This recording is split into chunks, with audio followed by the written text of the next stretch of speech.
Hey, welcome back, everybody. It's time once again for Health Talks with Dr. TRINH. The one show, maybe the only show that shows you the path to a healthier life, one conversation at a time. And today we're going to pick up a common thread we've carried with us through numerous shows here. We're going to talk about seniors and the dangers of falling. And to talk about that and illuminate the topic for us, we've got, is it Dave Riggle? Yeah, Dave Riggle. Riggle, okay. It looks like Riggle, but I'll say it quickly. Dave Riggle. Well, Dave, welcome to Health Talks here. To give us a little idea of what you do in your background, and then we'll talk more about it here.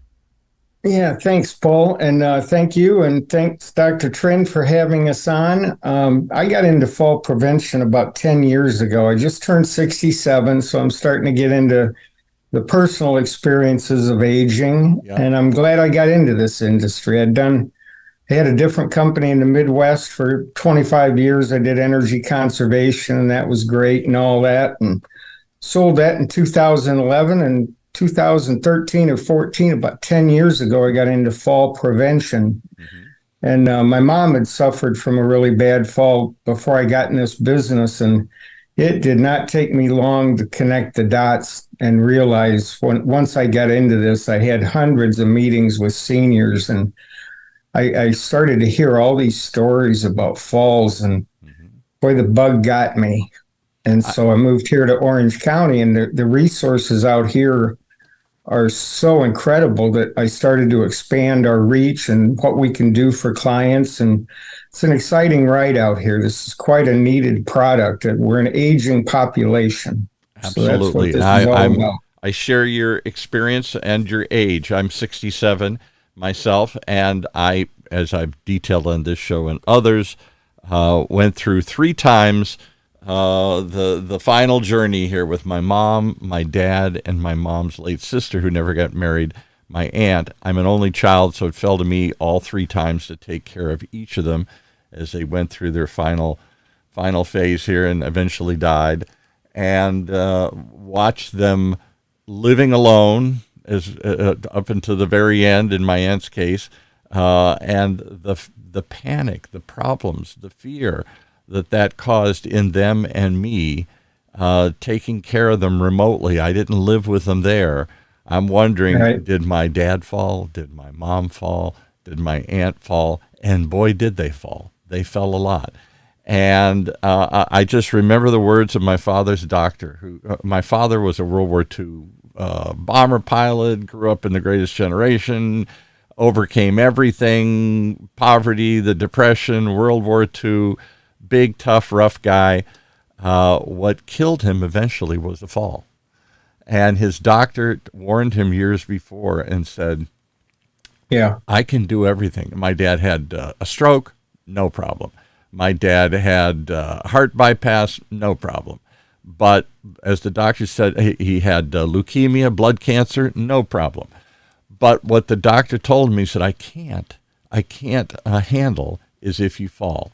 Because 1, it just really upsets your whole body. 2, it takes a long time. You break a hip, you break a leg, something like that. And 3, he said, I can't, I can take care of everything except I've got pills or procedures or ideas except if you fall.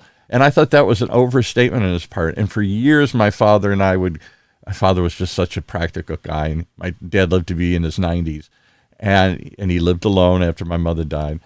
And he would say to me, I wonder what I'm going to die from. He would say it just like that. And I'd say, Dad, we're not going to talk about this. And it's just, finally, I kiddingly told him, I said, I think you're going to get hit by a train. So just avoid train tracks. I mean, I saw a vision, Dad. So just to shut him up, he'd laugh.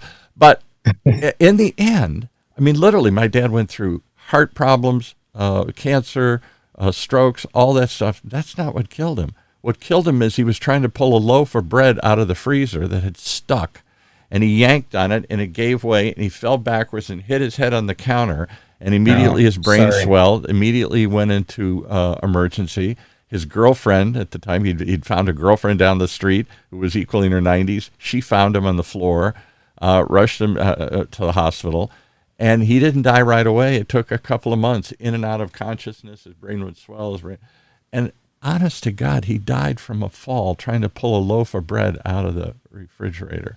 So I'm very sympathetic to this conversation and very familiar with the frustration that happens to both the caregiver and the one who is you're taking care of.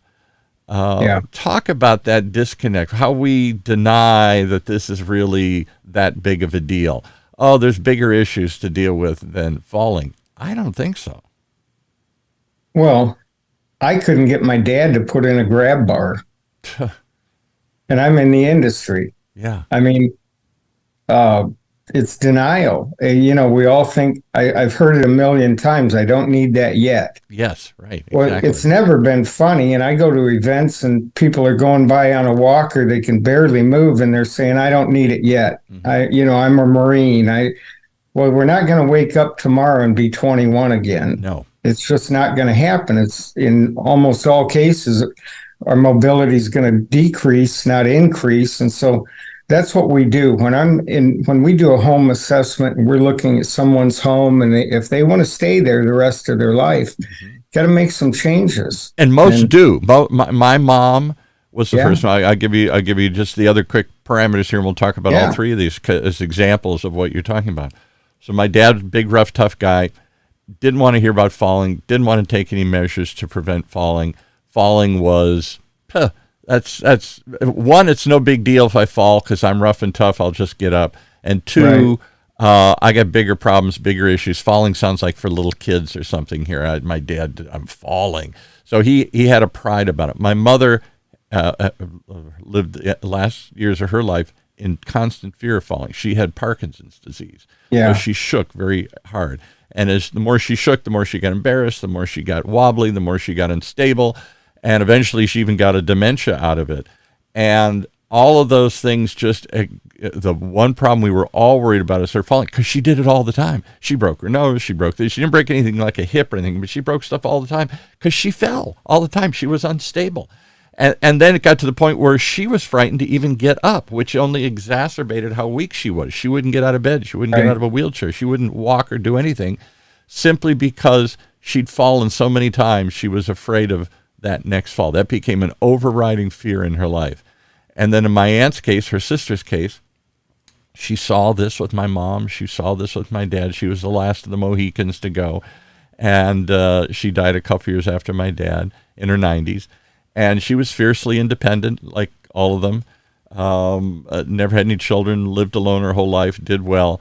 And the last years of her life, here's what she would do. This is crazy.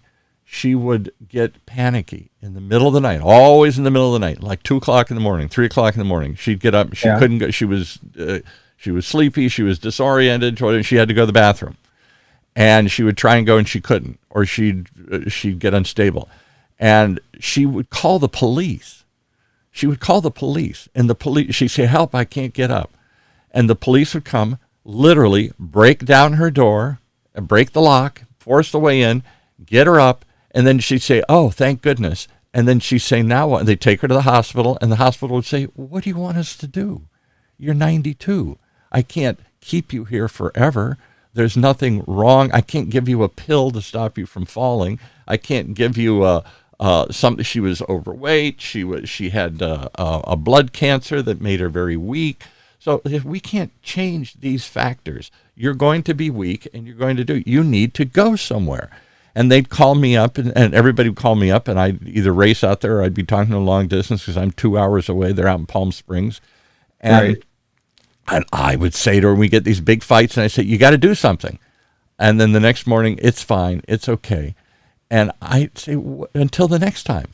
I mean, I literally would hide the key and tell the police, okay, the key's here. Quit breaking down the door. And the police kept saying, quit calling us. We're not here just to pick her up and put her on the toilet. That's not our job. Yeah. She tried the fire department. She tried other sorts of people. And for about a couple hours, she'd say, I'm going to do something. Now, the problem was compounded by the fact that wasn't an easy question. She didn't have any money. She didn't have a house. She didn't have any kids. So the normal vehicles you use to put them into long-term care didn't exist. She didn't have the money. And so it would fall on me, and I'm not sure I had 8,000-10,000 a month or whatever to put towards this either. Sure. But we would debate it. We'd discuss it. You want to come in and move with me? No. And that wasn't easy. So I wasn't pushing that, because then I got to quit work, or my wife's got to stay home. Who's going to stay home and take care of my aunt all day and watch her just to make sure she doesn't fall? And she didn't like that. We didn't like that. And so she would stay in her house, and then she'd call me up again in a panic. I'm frightened. I can't get up. And I say, well, what do you want me to do? I can't change your situation. There's nothing that's going to fix it. You do need to go somewhere, somehow, here, there, somewhere. You finally eventually put her into a board and care facility, which is the most cost effective. And when I did, she called me every 4-letter word I'd ever heard of in my life. My sweet aunt, who I didn't think knew these words, called me every one of them. And, you dirty rat for doing this to me. And she died a couple months later, almost like gave up her will to live, simply because it made her feel safe finally. And it did keep her safe, but it killed her will to live, I'm convinced, because she was no longer on her own, in her own apartment.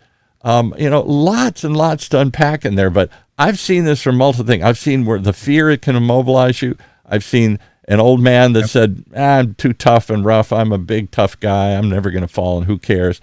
To my aunt, who did fall and was frightened, but was more determined to live alone than to find a reliable solution to a caregiver, partly for money and partly just for pride. So talk about all of that. All these things that lead us in our final days, the number one issue was falling for all three of them. Well, you mentioned independence quite a few times in the last 5 minutes, and right. I hear that all the time, and we pitch that because that is what our products can do. It keeps people independent. But more and more, I've seen how it can drag not just the person down, but everyone around them, a lot of people around them. I had a lunch with a wonderful young lady. I think she's probably 50 years old, very professional, on Monday. And she was telling me she basically changed her whole career for the worse, to be able to be near and flexible to take care of her father. So she can't take a job where she's got to be gone for the week. Right. Can't do it. It's really limited her choices the last 20 years. I hear a lot. We've had people on independence there. We've literally had people who moved back home to the detriment of their marriage, to the detriment of their job, but out of determination. I love my mom or dad. I'm going to be there as they have Alzheimer's or Parkinson's or something else, and somebody needs them there. They don't need me all the time, but when they do, someone's got to be there. And not everybody can afford a full-time caregiver. You're going to spend $100,000 a year just to have somebody stand by. My dad used to get so frustrated with my mom. I'd say, why don't you get somebody to watch her for a while so you can just go out? And he tried it once or twice, and he was so upset. He said, I'm paying somebody $25 or $30 or whatever it was an hour to sit there and watch television, waiting that she might need to go to the bathroom or she might need something. For the most part, you don't do anything but sit around and wait. And then the crisis happens, the panic happens, the problem happens, and then you need somebody. You need to be there. You need to rush over yourself, or you need to have somebody on call or there to take care of these things. So it's a very expensive process to provide somebody a companion, a caregiver. I was just watching this morning in read the political news like I always do. For those of you living in Southern California, we're all aware of the problems that our Senator Dianne Feinstein is having. She's been a popular and beloved senator, but she's 90-something now. And, many of us question whether she should still be serving or doing anything because she seems kind of out of it. She's wheeled around in a wheelchair. She's gone for months on end. And she's going through, I didn't realize she's going through a fight. Her daughter and her stepchildren are fighting over her late husband's estate now. He's a billionaire. And part of it is the estate has stopped reimbursing the mother, Dianne Feinstein, for a full-time caregiver, which costs them like $200,000 a month. She has a full-time person who wheels around, watches her, takes care of her like you would think somebody at her stature and income. And and the stepdaughters and the daughter are fighting over who's going to pay for this. Even at that level, who's going to take care of? And she's still a United States senator. This is mind-boggling. This is so. Even at that level, we're arguing, and we can't debate or discuss. God knows what they do to keep her from falling. I guess they give her a full-time caregiver. But this is a real issue. Is it just because we're living longer? Is it just because of the cost? I think you just nailed it. We didn't used to live this long. 1950, age expectancy in this country was 59. Yeah, wow. Today it's closer to 80, up and down a little bit. Right. But our houses weren't made for 80, 90, 100-year-old people. Yes, right. That's what when we go in and look at a house, the first thing we look at is always the bathroom. Yes. That's where seniors tend to fall. They get scared. I've met people with a lot of money and they haven't had a bath or a shower in 2 or 3 years. They sit and sponge bathe. For real. Again, yeah, right. Afraid to get in. They're afraid to get out of an old bathtub, any number of things. My aunt, right. Yeah. And I'm sorry to say, she would smell. And not just because she went to the bathroom and gave up and tried to use diapers or whatever and just, I'm not even going to go, I'm just going to go in my pants, but then she wouldn't change the diaper and everything. This is a well-respected, regarded woman, very classy lady, and she smells like because she doesn't go to the bathroom or change her, because she's frightened. She's frightened to do that or incapable of doing that. See, that's the part we can help. And a lot of what we've talked about all revolves around the problems after somebody has fallen. Yes. Now, we can't prevent them all. We can't. There's no way. Right. But we can sure knock out a bunch of them. Yeah. I've told a story. I was part of a study Council on Aging did 10 years ago in Indianapolis, Indiana. Mm-hmm. And it was a volunteer day, and I sponsored part of it. And at any rate, 100 houses in Indianapolis, volunteers went and swamped them in a day and cleaned up the houses and different things like that. And the guys who could do it would install grab bars, right? 1 or 2 of them. And this didn't cost the people anything. Well, the lady I worked with from Socoa went back a year later. Now, this was unofficial, so she told me it's not going to be written up, but she'd gone back and asked all the people in those 100 houses a year later. 1 or 2 grab bars had cut falls by 84%. Wow. I about flipped. Wow. I couldn't believe it. They cost not much at all. Right. In 100 houses. That's meaningful. So let's talk about this a little more, because we used to do a show with a guy named Rod Gantos. He's about our age, a little younger, maybe in his late 50s. And he had a little side gig. He was a designer. He did high-end homes and stuff here. People design, redevelopment. We're all staying in our houses longer, so suddenly we want it to be bigger, beautiful, or whatever. And he said that was part of the problem, is that these houses that were bought, designed for a family, are now the kids have moved out, and the parents are still there, aging in place, as we say all the time. Right. They don't want to go anywhere else. They can't afford to go anywhere else. They don't want to go anywhere else. They don't want to go into assisted living. They can't afford to go into assisted living. They don't want to move. They want to just stay here. And so these houses are being asked to do something they weren't designed to. They have stairs. They have toilets that are too low. They don't have grab bars. Let's walk through some of the things. They have counters that are too low. And so all of these things then leads you to, it was okay when you had kids and a family, but now you need a different setup. Otherwise, you're reaching, you're trying, you're doing all these things to accommodate the house, and the house wasn't built with that in mind at all. I've seen some really odd designs here in California, and beautiful stuff, but a lot of tile bathrooms. I mean, it's like walking on ice. Yes. I don't get that at all. Right. A lot of the showers will have steps in that are 6-7 inches high, which a lot of seniors can't do safely. Mm-mm. I've seen a lot of them, no grab bars. You got a wet, slippery surface. Or in the wrong place. The grab bar is somewhere. How am I supposed to grab that up here around? Right. I'd have to twist around to grab it, Yeah, and people use a towel. They'll hang onto a towel bar. That's dumb. I've seen lots of them hanging there loose. Those are not grab bars. I've done that a couple times getting out of the tub in my own house, and I don't have a grab bar. As dumb as that sounds, because I'm 67. I don't need a grab bar. And the other day I grabbed something. I thought, boy, if I slipped, and I feel like I'm slipping, that's why I'm trying to grab something here. It's a towel rack. That thing will come down. It could just as well be a grab bar. Yeah, right. There are grab bars that look like towel racks. Yeah, for that purpose. Right. Talk about the none of this is expensive. That was Rod's point. A lot of this, redoing bathrooms in particular, you're not talking about big. The money we spend on redoing our kitchen cabinets, pales in comparison. The home makeover stuff to some of this simple, sensible stuff. Bathrooms in particular. Let's talk about, how about toilet heights? When we had new toilets installed, I decided to go with the taller toilet, the one that sits up higher, and everybody laughed at me. Yeah. How do you like it? Why would I ever go all the way down, so I got to push all the way back up to get off the toilet? It's nuts. I don't know why all toilets aren't like that.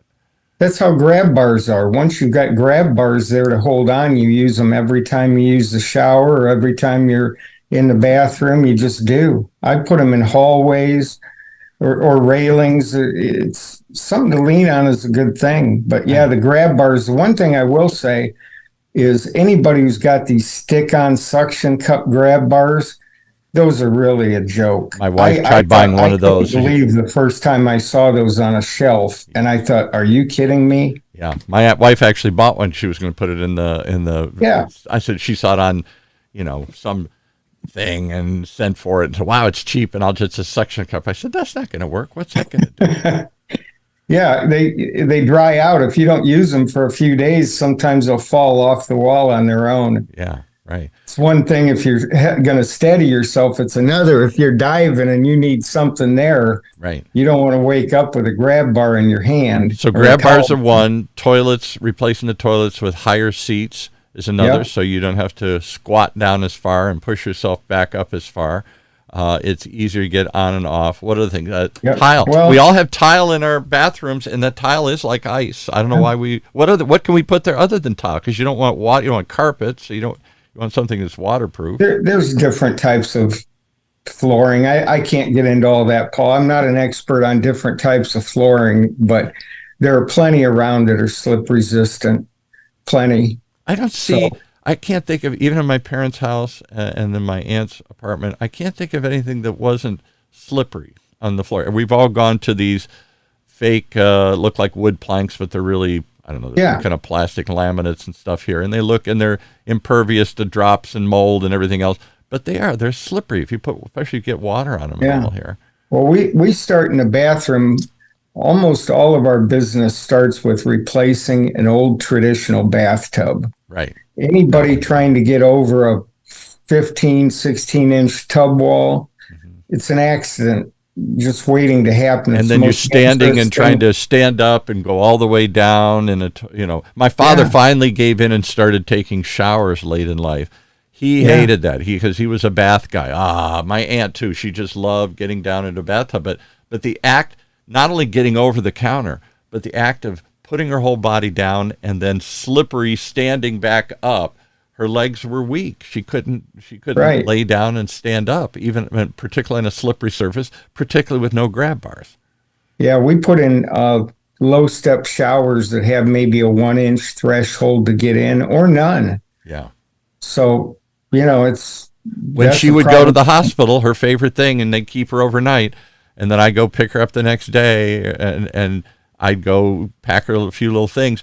They always put her in a handicapped shower, which had no threshold to it. You could roll in with a wheelchair. As my mother was in a wheelchair, that's what my parents looked at doing. Never did, but putting in a rolling thing. The same thing. I'll tell you the other thing that shocked me about about all three cases.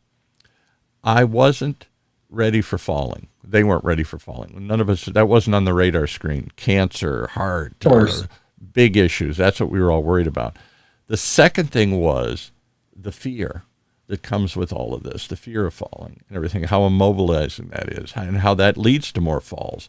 All of these things, and just what you're talking about, how the house wasn't set up. My mother would love to open the drapes, but they had furniture in front of the window, the bay window. Yeah. So she would lean way over to pull the drape down, and now she's way overextended. She fell so many times doing it. I was like, get rid of the furniture or move it out, or why do we come up with motorized things or something else? Why are you still trying to pull down the drapes and pull them up, leaning over this couch, this table or something? I mean, recipes for disaster. So that shocked me. But here's the other thing that shocked me the most about watching my parents and my aunt get older is how a 1-inch barrier, anything that you bumped into, became a giant hurdle, became a precipice for a fall. My father would fall. She'd go to the supermarket, and there was a wet mat. What do we call those? Rubber mats in front of the grocery, in front of the vegetable, because they spray this stuff down. That mat would bunch up a little bit. He went down a couple of times. Any sort of threshold my mother would have to come to, she'd stop and panic. How am I going to lift my foot over that 1 inch into the doorway, or that onto the curb, or across some of these minor little things that we don't give second thought to become giant hurdles and causes of falls. Yeah, our vision degrades. That leads to falls. Vision, hearing loss, balance. These things all tie together. Your muscles atrophy, even your feet. The muscles in the bottom of your feet atrophy over time, so you're not standing on the same base you did 20 years ago. Right. And I'll give you a couple others that I've noticed. I almost fell the other day in my garage because I've got bifocals, and somehow in the poor light, I misjudged the step, and I missed it. And that one step, I stumbled, and my wife came, "What's the matter?" I was like, "Oh my God, I'm just using every GD word I can think of here. I mean, feeling so stupid. I missed the step. I misjudged the step in the dark, trying to walk back, because there's a step from our garage. Most garages are lower, set down, and I'm stepping up into the house. And I thought, how ridiculous. Here it's starting again. The same things I saw with them. My father always said, his doctor said that your inner ear balance goes out over time for most people. It's just a natural thing. So your inner ear determines your balance. That's a little off. Your sight is a little off. And of course, in my mom and dad's case, and my aunt's case, they gain weight, particularly my mom and my aunt, because they're inactive, and their legs balloon up, and they have all this edema that builds up in their legs because they're not moving. So the edema doesn't get the fluid doesn't get pumped back up, and they just start to balloon out, and then that becomes like weights on their legs. All this cycle that made it difficult to walk, that made it difficult to balance, that made it difficult to, and they didn't want to adjust. They either stopped moving, or they would still do the same thing, reaching for things, walking across surfaces, ignoring those little barriers and stuff. And that's what they stumbled and fell on all the time. And when last thing I'll say this, I know I'm ranting and raving here, but I hope people are listening. Go ahead. Is that when you can't go to the bathroom, you got a big problem. When you can't dress yourself or get up or feed yourself, the essential things that they call, the things we take for granted. Can you get up out of bed? Can you button your shirt? Can you go to the bathroom and wipe your butt? Can you do these simple little day-to-day tasks? That's when you're in trouble. That's when you have to go into a facility and somebody has to help you, and you think, I'm not going to pay somebody to walk me to the bathroom, but you need it. And if you can't afford it, or you refuse to do it, or both, there's big problems. It was those issues that dominated all three of their later lives. Not their cancer. We had that dialed in. We knew how to treat that. Not their heart problems, not their Parkinson's and Alzheimer's and everything. We had procedures and protocols and pills and doctors and specialists for all of that. It was a problem, but we handled it. It was the day-to-day physical activities, bathing themselves, going to the bathroom, getting up, and the constant fear of falling that dominated all of their lives, the last 5-10 years of their lives. Well, I think my favorite product to sell is walk-in bathtubs, walk-in hydrotherapy tubs. See them on TV all the time, and the ones they I think originated 15 or 20 years ago had a lot of flaws in them. Right. These things have gotten pretty good now. I mean, you get in and you take in a little jacuzzi bath, a spa right in your home. Right. The step to get in is 2, 3 inches, got grab bars, Right. and you get in and it's where luxury meets safety. Just Yeah. enjoying yourself 20, 30 minutes a day. I got my football coach one back in high school. I got him a tub a few years ago, and he was in it twice a day. He said, so those things are really good for circulation. You mentioned having foot and ankle and Right. problems with that. And that's one thing a walk-in tub can help a lot Yes, is exactly. circulation and achy joints, things like that. You feel better, you sleep better. It's a life changer for a lot of people. Yeah. All of that is true. So what are the things? We got walk-in bathtubs. We've seen that. We've got grab bars. That's a simple solution. Higher toilets. Yeah. All of those are kind of in the bathroom Yep. area. Getting rid of Showers, you do that. tile, figuring out something other than tile there that's not as slippery. All of that's a necessary change if you want to stay in your house as you age. What else? When I leave the bathroom, what else? Beds. Well, Do I have yeah, to change the height of beds and stuff? And I'm starting to do a lot more railings than before. Again, that's a California thing. I've been in homes that have, you mentioned steps. I see steps all the time, step up, step down, 3, 4 inches. Right. Well, the tile matches in the house. Like you might come in the entrance of a house, and next thing you know, you got to step down 3 or 4 inches and you don't see it. no. I've been in houses, those things are throughout the house. We can put little railings there, things like that. Just things, if they're there, you're going to grab them and you're going to notice it. Just little things like that. I work with some partner companies that bring a lot of other resources. Stair lifts is very popular right now. Right, yeah. The cost on those things have come way down over the years, so it's become a possible or potential solution for a lot more people. So let's talk about one thing. Before my parents moved from the Midwest in their big house to California in their small single-story house on Palm Springs, late in life they moved out here. We needed to be closer together. I'm not going back to Michigan. They're not coming. They finally had to adjust and move out here so I could be closer. And when we sold the house in Michigan, the first thing the realtor did is say, "Oh, take that stair lift down." That it gives it an air of death, of old folks, an old folks' home.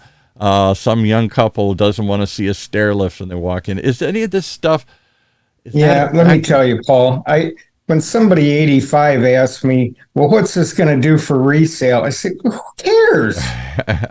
Really? You said you're going to carry you out of here, right? Right. Who cares?" Right. And nowadays, there's a ton of realtors that specialize with seniors, people moving here from Michigan that don't want to go through putting in a new walk-in tub. They'd rather not have to deal with putting in a stair lift, even though they're not hard. A stair lift takes 3 hours to install. It was amazing, yeah.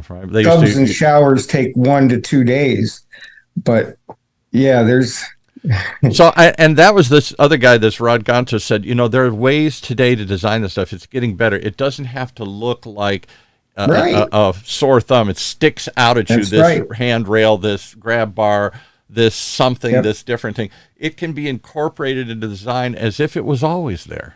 That's called universal design. I went to CAPS training, Certified Aging in Place training. I think 9 years ago, or it was a 3-day course, and they talked a lot about that. Sandwich generations, like you mentioned, where grandma and grandpa are moving back with the kids, and now they've got kids. So you got 3 generations living in the same home. Right. And the teenagers don't want the house to look, nobody wants it to look like an institution. That's where things can be worked out, and nobody notices a difference. Will we ever start designing these houses different? For example, when I was a kid, this is just to give you an example. I grew up we're both born in the 50s and grew up in the 60s as kids. Sure. The dining room, the living room, these rooms that were absolutely had to have. Nobody has them anymore. Nobody has a separate living room, a formal living room, or a formal dining room anymore. Nobody I know. They all have these great rooms and whatnot. So housing designers have adapted to the demands of consumers, and we've changed. The kitchens have grown. The kitchen, even my parents had a pretty big house in suburbia. The kitchen was tiny. Nobody ever went in the kitchen. You just went there to make food. Now the kitchen is huge, and people hang out there, and there's islands and counters and stuff. So we have adapted dramatically the layout of the house. Will we ever get to a point, or are we getting to a point, where the people designing these houses saying, and if you buy this house, you can live in it for a lifetime? That's a great question. I've heard about it, a development popping up here and there. I've never seen one. I've never seen one either. They're not commonplace yet. Right. But as I started to say earlier, with the housing market and so many seniors still wanting to stay at home, that's a viable. The resale on putting these safety and accessibility things in is almost a positive now. Yeah, right. Yeah, I don't know why nobody'd ever bothered the fact I've got taller toilets. Nobody's going to say get rid of those. I don't know why toilets were made so low in the first place. Why didn't they start making them all tall? It's easy for everybody here. Right. I don't know why there aren't grab bars anybody, because you can always slip and fall even if you're 30 or 20 or whatever or something here. It's slippery. Yeah. So why that's a now we got to put a grab bar in. They're old. That's different. We're going to make it look weird. All of this, I don't know why that universal design, I've heard that concept before, can't be incorporated from the moment the house is built. It would be so much easier to put in a stud and to know where the studs are, and to put a grab bar in the minute you're building the house or rehabbing the whole bathroom, not later. Where does it go, and how do I fit it in, and how do I match it, and all that other consideration. It'd be so much easier to do it at the moment of inclusion. Yeah. I don't know how to answer that. I'm not sure how fast that trend will happen. Yeah, I think you're going to see more of it, because our generation, is not looking forward to, in fact, fighting more than my parents' generation. I'm not going into a home. I'm not going into a nursing facility. I'm not going into long-term care. Not willingly, not kicking and screaming. One, because of the cost. It's amazing, the cost of these things. You're looking at $6,000, $8,000 to $10,000 a month today to move into one of these facilities. Very expensive. Two, you don't get much, a little tiny room and a bed or whatever here. And yes, there's a million activities and you can meet people, and I get the positive, and you're safe and everything, but it's a cost, and you give up a certain amount of independence to do this. And just what? It's just this notion in our head, I'm not just going to end up that way. Instead, I want to stay in my house. That's why they're trying to send people home early from hospitals. They save money, but they also speed up recovery. You're going to recover better in your house than I am sitting in a hospital bed. So all this trend is looking, I want to stay in my house for life. The house I live in today, I don't know what you bought when you came out here, but I'm assuming you had a house there and you bought a house here. And if you did you buy a house that was built for you? Probably not. It was built for young families 1 million years ago. Right. Here. Yeah. The house I live in was technically a starter home 30 years ago. I just never got out of it. I raised my family and I stayed. And now it's kind of come back. It's smaller and it's actually more convenient. I'm not trying to sell some McMansion and move back down into a house. I went through the cycle where I should have moved up and didn't. And then for whatever reason, and then now I'm back in a smaller, 1,500 square foot house here. And it's kind of the right size for me these days. But it has stairs. That's dumb. It wasn't designed for me.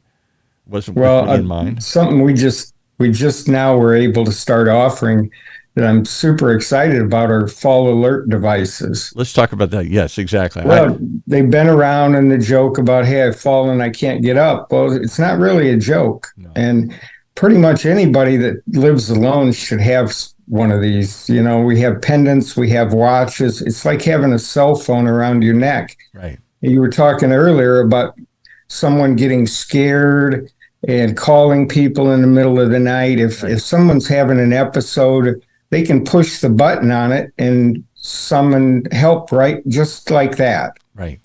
And other If they, things, what Dr. Trin has talked about this a lot, the future of these devices isn't just an alert that I've fallen, or a communications device like you're talking about. It could be a right, monitor. It could be a monitoring device. It could monitor your blood pressure. It could monitor how many steps you take. yeah, It could monitor whether you got out of bed. I wondered many days if my aunt even got out of bed. And, of course, she wouldn't tell me. Did you take your pills today? She wouldn't tell me. Did you get up and walk around? And if you did, how much? I suspect not much. And so, again, it can be a way of giving information to the doctor and the caregivers what these people are doing in their day-to-day routine. How much did they move around? Where did they move? What their vital signs look like? All of that is remote monitoring these days. I don't know if any of your devices do that, but I think that's the future. well, the technology is getting there. I haven't looked into it. I don't try to keep up on that yet. I don't have that many buyers for it exactly, but I think the technology, I looked at some systems 10 years ago that were pretty cool for monitoring someone in their house. So I know the technologies are there. I can't speak to it. I'm not sure what exactly is available now. Well, But and there's a variety of, there was a product that won all sorts of awards here. They had them on one of our channels. I think it was called GrandPad. And it's like yeah, basically a big iPad, but it had been bulletized, and you couldn't change too much in it. It had two or three things. You could make a phone call on it, a video call on it. You could use it as a real phone. You could dial up a certain amount of data. But for my aunt who couldn't wrap her head around computers and stuff, she just pushed. I gave it to her. It wasn't that expensive in the last few years of her life, and she used it to watch things or to communicate or to take pictures. It had a little slideshow that I could upload pictures, yeah, and she could see pictures of the grandkids and stuff here. It was just a very simple, bulletproof laptop that had a communications link with a local phone, so you could do limited internet functionality with it, and it gave her some connection without having to learn all the intricacies of an iPad. I thought that was there's lots of these kinds of innovative products that people are coming up with right. for those living alone. Yeah, the alert systems we sell can do a welfare check where the monitoring system will call, the station will call someone if they haven't moved, let's say, for 10 hours. Right. And they normally do. That can trigger a call. See, that's Are brilliant. you okay? And then all they do is they press the button, say, no, I'm okay. I just forgot and I'd taken my alert off or Right. something like that. So there's some features built in that way. The only person this is to emphasize that point. My aunt was the last of the three that I took care of, the last to die, the last to go through this. And I always hate it when they say when she passed away or we lost her. Where did we lose her? No, we didn't lose her. I mean, we can't even use the word death anymore here. I mean, she died. She lived a good life, and then she died. Right. And anyway, that's just a little pet peeve of mine. In her final years living alone, I realized that the only person who ever saw her day in and out, she's 2 hours away from me, so I'm not seeing her every day. I try and call her every day. The only person to come visit her was Tony, the guy delivering her Meals on Wheels. Not only did that mean she didn't have to go to store, she didn't have to cook. She got taken care of. There was a meal prepared for her every day that saved her. It was a lifesaver for her. But Tony would stop and chat with her for 5 minutes. She looked forward to that. One person, that was the only person that came in all day long, and Yeah. only human being she had an interface with. And then once a week, every other week, I'd come out and visit her, and that was it. Otherwise, she's a shut-in. She's a recluse. She sat and watched TV all day, listened to the radio, whatever. There was nobody checking on her. There was nobody coming in, and I thought, how horrible. And it created a fear for her, too, that, does somebody even know if I'm alive or dead? We find all the time these people have died. Nobody knows for 3 or 4 or 5 days till there's a smell in the place. Oh, my goodness. I haven't realized seen something. That's the biggest thing I learned when we started to sell alerts. I researched them online a lot. And if people with an alert, your odds of getting found on the ground, you want to be found soon. You don't want to lay there 2 or 3 or 4 or 5 hours. And I read this, people can die after 2 or 3 hours laying there if they never even got injured. They still can die from pressure sores like bed sores, infections. all Absolutely. kinds of high, they get cold, they get dehydrated, all kinds of things can happen, and it doesn't take long. If you get found within an hour, I think the statistic was 91% of the people go home from the hospital the next day. Right.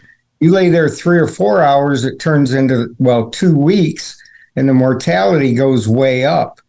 You I lay there 8 hours and you're going to have a real problem. And the thing is, these things have GPS. Yeah. If you're out walking There you around go. at night, they know exactly where you are. Exactly. And it triggers a call to your caregiver, to EMTs, and you got help immediately. Why not to wear one of those I'll seems give you to me another great. terrible story. I'm sharing all my examples here because I want people to realize I've been through this and it's real. Now, have I changed my life? No, because I don't need any of that now. I don't need grab bars. I don't need all this stuff. Bit by bit, I'm starting to realize I do. I'm going through starting the early stages of all this, misjudging the step, slipping in the tub, all these things.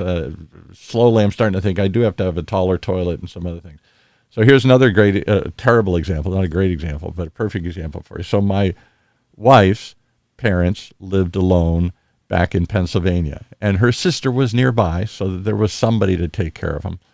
And as they got older, they both eventually died at their house.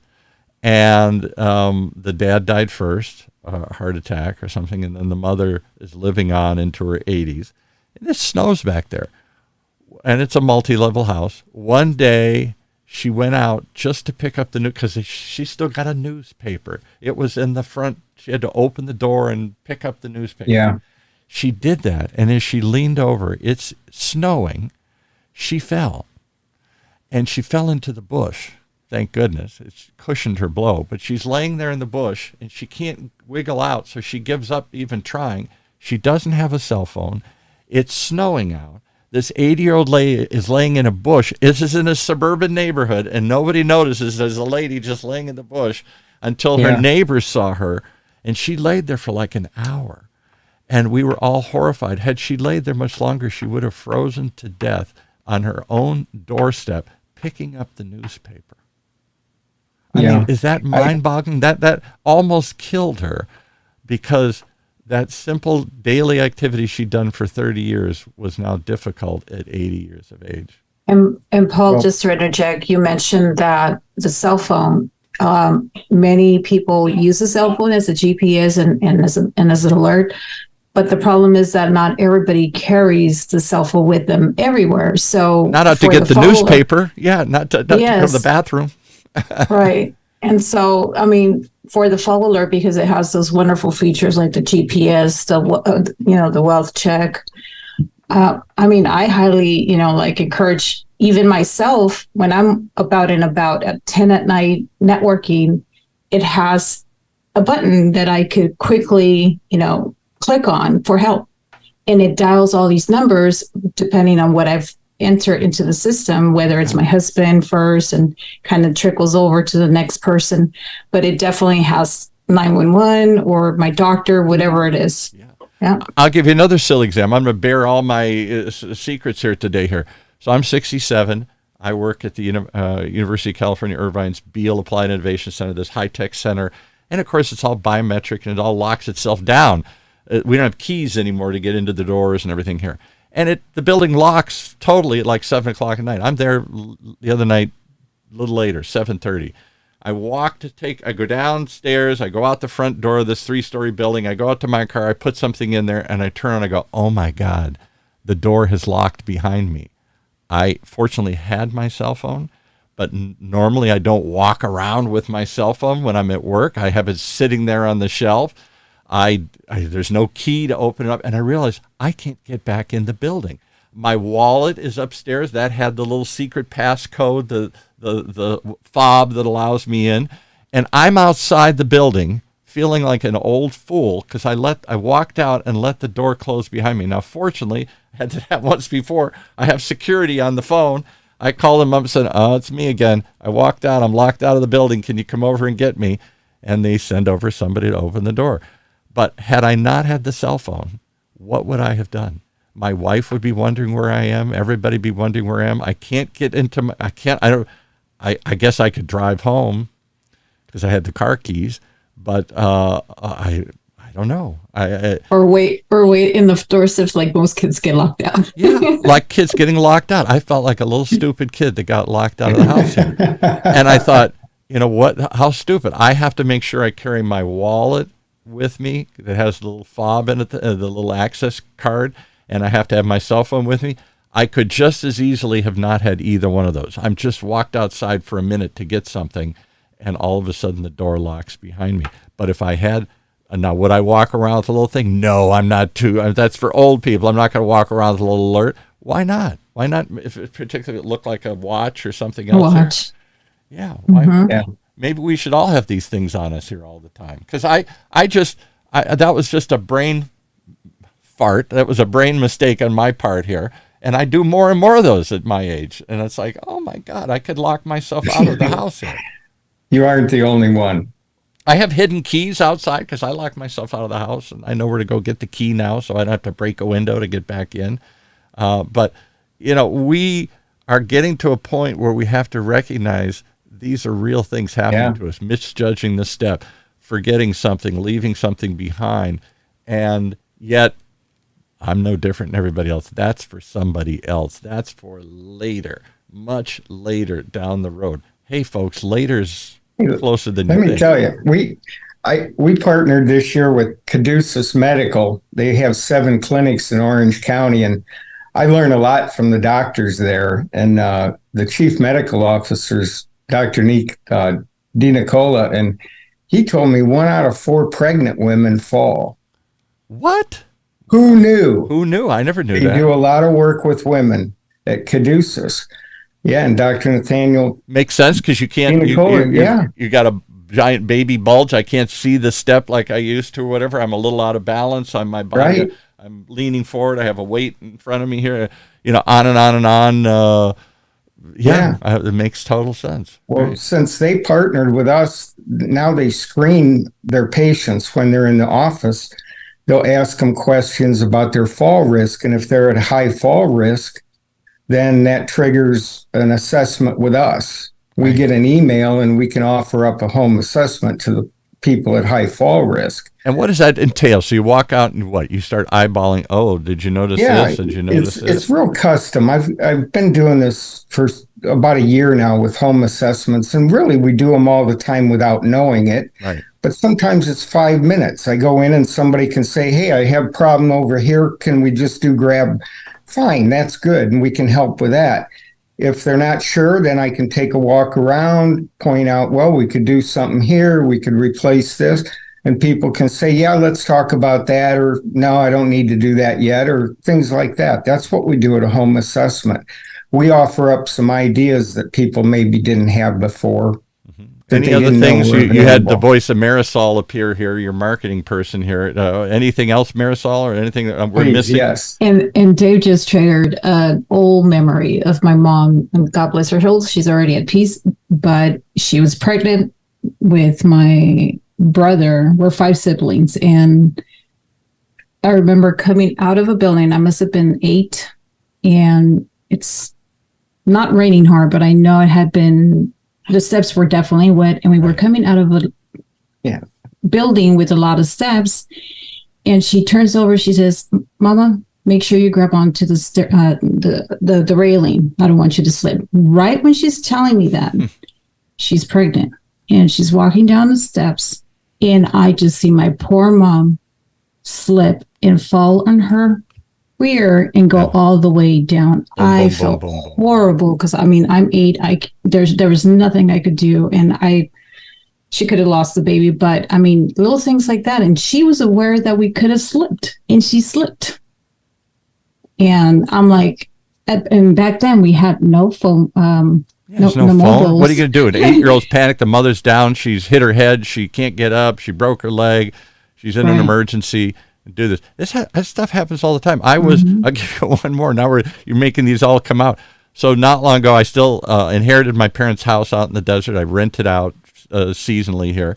It's a beautiful house on a golf course. It has a pool. And so I don't go out that often. And I was out there the other couple of weeks ago getting the house ready for the next tenant. And my grandkids are with me and everything else. My wife's with me, and we're going to enjoy it for a day. And I'm doing what I never do. I'm cleaning the pool. Oh, there's some leaves. So I'm going to go over, I'm going to get the leaf thing, and I'm going to pull it out. I'm a tough guy. I can do this myself. And as I did, my bifocals misjudged the edge of the pool. And there's like a step down into sort of a jacuzzi type of thing. And I was somehow trying to stand on that and reach out farther. It's always reaching that gets you in trouble. I'm reaching for something. I misjudged it, and I went down into the pool, but in the process, banged the hell out of my leg and hit my shoulder and everything else. I slipped and went bang, bang, bang into the pool. Now I'm in the pool, holding my arm, going, ow. And my grandson, who's 8, starts panicking. Are you okay? And I'm like, go get grandma. And I thought, my God, I could have drowned. I could have hit my head just as easily as hit my elbow for something stupid. I'm trying to clean the pool out. It's probably a little at dusk or something here, but I'm thinking I'm still 20 and I can do this. And I slipped and fell. Fortunately, it was okay. I just had a big, nasty bruise. It took days to go away here, but I could have easily broken something, hit something, and here I am with an 8-year-old trying to say, go get help, like your mother.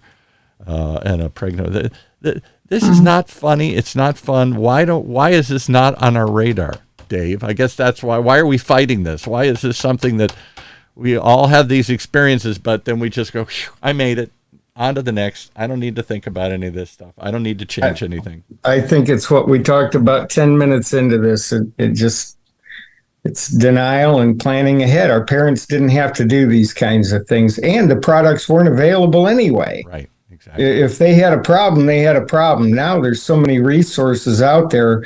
We can fix a lot of things in houses. We got enough things can go wrong with our health without something that we could have prevented pretty easily. Exactly. That's a shame in all these sad stories about how people live a wonderful life, and at the very end, they spend their last year or two in pain and misery and unhappiness. And I fear, hate that. And fear. Right. Fear of falling. Well, how do they get in touch with you if they don't want to be afraid of these things anymore, if they want to take a step toward the right direction and explore taking that house and turning it into a forever home, taking that house designed for young families and making it fit an aging person or couple? How do they find you? Marisol, please. Sure. There's several formats that your audience could connect with Dave, either visiting our website at homesafetyadvisors.net. Home, you broke up a little bit. Home Safety Advisors, all one word. Home Safety Advisors. Homesafetyadvisors.net, and I'll repeat the .net, not .com. Right. And phone number 949-456-4717.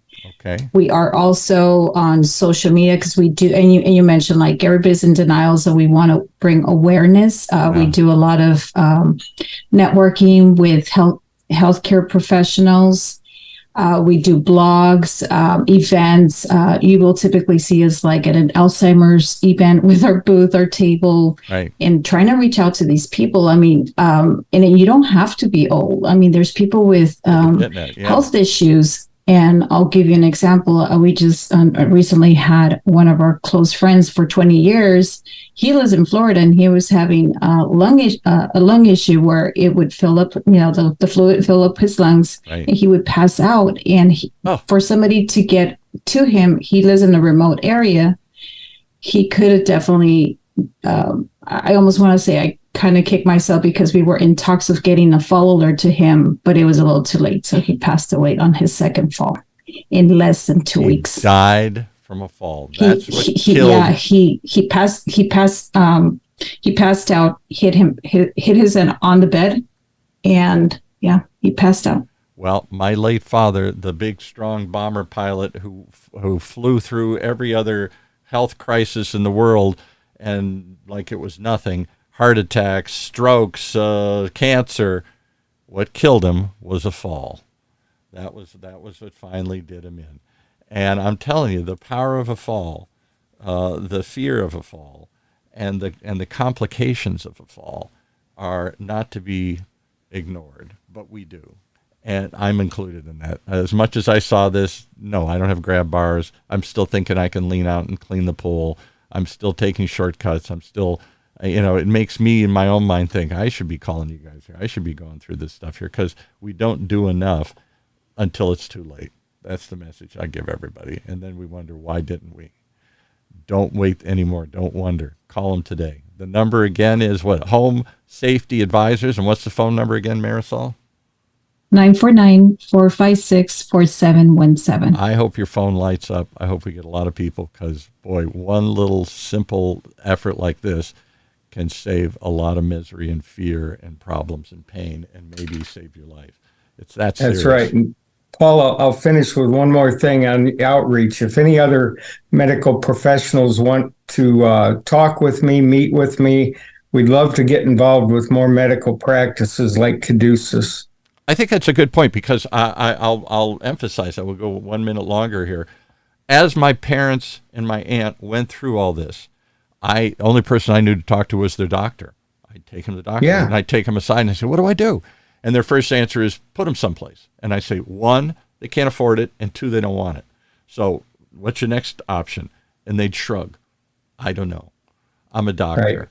I have no idea. I don't know why they couldn't hand me some pamphlets, why they couldn't send me to a site, why they couldn't say, well, go check this out. Here's some quick ideas. Here's some safe fall alerts. Here's somebody come out and assess their house. We can reduce the risk. I'm telling I just told your father I'm worried about him falling. Here, why don't you take these steps then if you are going to stay there? That's what we're trying to keep that going. We're trying to propagate more of that. Yeah, because that's the point. That's the only place I go. And the doctor shrugged and said, I don't know. And then time was up. Well, our time is up too. Thank you for joining us. And what a great conversation. What a timely conversation. And it reminds me again, I'm no better than my parents. I'm putting it off for another day. Make the phone call. Find out what you need to do today. Thank you so much, Dave Riggle. Thank you. From Thank Home you, and Safety thank you, Dr. Advisors. TRINH. Okay. Thanks. Thank you, Paul. All right.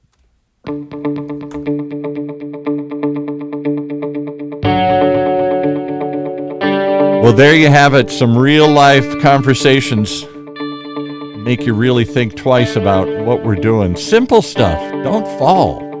But do come back each and every week to hear more of the ideas as we try and explore a healthier life, a longer life, a better life here on Health Talks with Dr. TRINH. Streaming live from our studios here at the University of California, Irvine's Beale Applied Innovation Center.